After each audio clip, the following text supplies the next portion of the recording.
Be prepared to work hard. Everything you want is on the other side of hard work. Eat, breathe, sleep, wrestling. I can make or break. It's all on me. Growing up, I was watching world champion, world silver, world bronze medalist, heavyweight, Sergeant First Class Jermil Byers compete.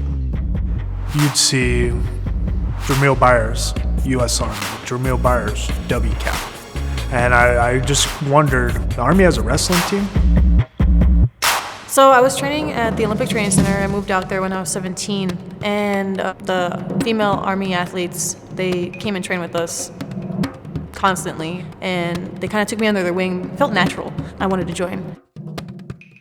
I didn't know what I wanted to do after college. I just knew I wanted to continue my wrestling career.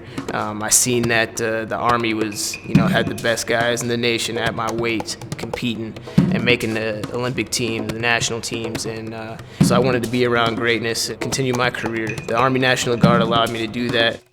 It was the best feeling in the world. I didn't want to waste the opportunity. I wanted to not only be a part of it, but do my part, not only for the program, but for the nation as well. We are senior level athletes.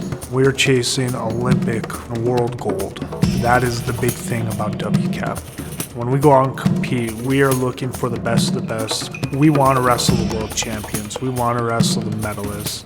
That's how we're going to become world champions and world medalists. It's awesome. I mean, we have the best team in the world, really.